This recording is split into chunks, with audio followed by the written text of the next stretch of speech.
नमस्कार। आज बात करते हैं गूगल मैप्स की। ये वो ऐप है जो शायद हम सबके फोन में है, हमारे सफर का एक भरोसेमंद साथी। लेकिन क्या कभी सोचा है कि ये साथी कहीं हमारी हर हरकत पर नजर तो नहीं रख रहा? तो चलिए आज इसी की गहराई में उतरते हैं। देखते हैं गूगल मैप्स के नए इंडिया स्पेसिफिक फीचर्स, इसकी छिपी हुई कीमत और एक बहुत ही दमदार इंडियन ऑल्टरनेटिव को। अच्छा, चलिए एक सीधे से सवाल से शुरू करते हैं। सोचिए किसी नई जगह जाना है, कोई अनजान गली है या शहर के दूसरे कोने में किसी जरूरी काम से पहुंचना है। रास्ता खोजने के लिए सबसे पहले दिमाग में क्या आता है? कौन सा ऐप खोलते हैं? मुझे पता है हम में से ज्यादातर लोगों का, बल्कि लगभग सबका जवाब एक ही होगा, गूगल मैप्स। सही कहा ना?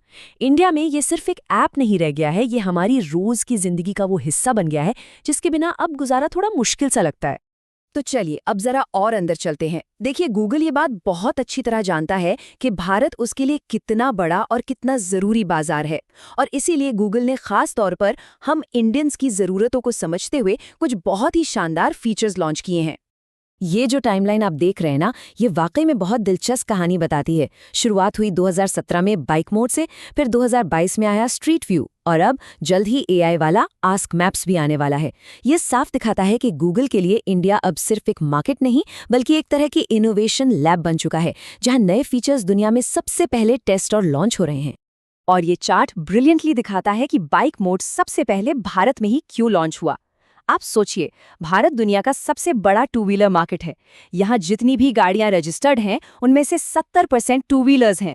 गूगल ने इस चीज को समझा और एक ऐसा मोड बना दिया जो बाइकर्स को तंग गलियों से भी फटाफट सही रास्ता दिखाता है। फिर आया 2022 में वो फीचर जिसका सच कहूं तो हम सबको बहुत बेसब्री से इंतजार था, स्ट्रीट व्यू।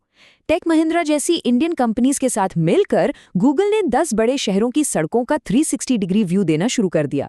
मतलब आप किसी रेस्टोरेंट या दुकान पर जाने से पहले ही आप देख सकते हैं कि वो जगह असल में दिखते कैसी है। कमाल है। और अब आ रहा है सबसे नया और शायद सबसे बड़ा गेम चेंजर, आस्क मैप्स। ये गूगल के पावरफुल जेमिनी एआई पर चलता है। सोचिए, अब आपको टाइप करने की जरूरत नहीं, आप मैप से सीधे बात कर सकते हैं, ठीक वैसे ही जैसे किसी दोस्त से रास्ता पूछते हैं। बस बोलिए, आसपास अच्छे रेस्टोरेंट्स बताओ जहां पार्किंग हो, और मैप्स आपको सबसे बढ़िया जवाब दे देगा। तो ये सारे फीचर्स हमारी जिंदगी को बहुत आसान बना रहे हैं, इसमें कोई शक नहीं। पर यहीं पर एक बहुत बड़ा सवाल खड़ा होता है, क्या ये सारी सुविधा वाकई में मुफ्त है, या फिर हम इसकी कोई ऐसी कीमत चुका रहे हैं जो हमें नजर नहीं आती? और देखिए, सीधी सी बात तो यही है, इस जबरदस्त सुविधा के बदले में हम अक्सर अपनी सबसे कीमती चीजों में से एक, हमारी प्राइवेसी, को दांव पर लगा देते हैं। और यहीं पर वो बात आती है जो शायद सबसे ज्यादा चौंकाने वाली है। हम में से ज्यादातर लोग यही मानते हैं कि लोकेशन हिस्ट्री को ऑफ कर दिया मतलब गूगल की ट्रैकिंग बंद हो गई। लेकिन ये एक अधूरा सच है। एक दूसरी सेटिंग होती है, वेब एंड ऐप एक्टिविटी, जो डिफ़ॉल्ट से ऑन रहती है और आपकी लोकेशन का डेटा इकट्ठा करती रहती है, भले ही आपने लोकेशन हिस्ट्री बंद ही क्यों न कर रखी हो। अच्छा, तो फिर इनकॉग्निटो मोड का क्या? सच कहूं तो ये भी ज्यादातर एक दिखावा ही है। ये आपकी एक्टिविटी को आपके इंटरनेट प्रोवाइडर से नहीं छिपाता, नहीं ये गूगल की दूसरी सर्विसेज को आपकी लोकेशन लॉग करने से रोकता है। ये बस इतना करता है कि आपकी सर्च को आपकी मैप्स हिस्ट्री में सेव नहीं होने देता। बस इससे ज्यादा कुछ नहीं। तो अब सबसे जरूरी सवाल, अपनी प्राइवेसी पर कंट्रोल वापस कैसे पाएं? यहाँ 3 बहुत आसान स्टेप्स हैं। पहला, गूगल सेटिंग्स में जाकर लोकेशन हिस्ट्री और वेब एंड ऐप एक्टिविटी दोनों को बंद कर दीजिए। दूसरा, अपने फोन के सिस्टम सेटिंग्स में वाईफाई और ब्लूटूथ स्कैनिंग को भी बंद करें, क्योंकि ये भी छुपके से लोकेशन ट्रैक करते हैं। और तीसरा, मैप्स ऐप की परमिशन को only while the app is in use पर सेट कर दें। तो क्या गूगल मैप्स का कोई और रास्ता है? अच्छी खबर ये है कि हाँ, बिल्कुल है। और ये एक बहुत मजबूत भारतीय विकल्प है, जिसे खास तौर पर प्राइवेसी और हमारी लोकल ज़रूरतों को ध्यान में रखकर बनाया गया है। मिलिए मैपल्स से, जिसे मैप माई इंडिया ने बनाया है। ये एक पूरी तरह से इंडियन नेविगेशन ऐप है, जिसे भारत की सड़कों, गलियों और ट्रैफिक की गहरी समझ के साथ डिज़ाइन किया गया है।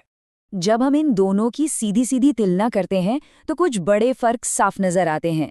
जहां गूगल मैप्स अमेरिकी जीपीएस पर चलता है, वहीं मैपल्स इसरो के अपने भारतीय नेविक सैटेलाइट सिस्टम को इस्तेमाल करता है, जिससे लोकेशन ज्यादा सटीक मिलती है। गूगल का फोकस ग्लोबल डेटा पर है, जबकि मैपल्स आपको हाइपर लोकल जानकारी देता है, जैसे किस सड़क पर गड्ढा है या कहाँ स्पीड ब्रेकर है। और सबसे बड़ा फर्क, मैपल्स का बिजनेस मॉडल विज्ञापनों पर नहीं बल्कि यूजर पर फोकस्ड है, जो प्राइवेसी के लिए एक बहुत बेहतर बात है।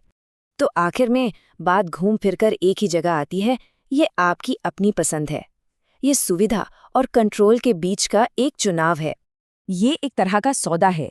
एक तरफ है गूगल का ग्लोबल इकोसिस्टम और उसके एआई जैसे जबरदस्त फीचर्स, और दूसरी तरफ है मैप्स, जो आपको बेहतर लोकल जानकारी और प्राइवेसी को सबसे ऊपर रखने का वादा करता है। आपको किसकी ज्यादा जरूरत है? तो अब ये फैसला हर किसी को खुद करना है। जब बात आपके सफर और आपके पर्सनल डेटा की हो, तो आप किसे चुनेंगे, बेजोड़ सुविधा या फिर बेहतर सुरक्षा?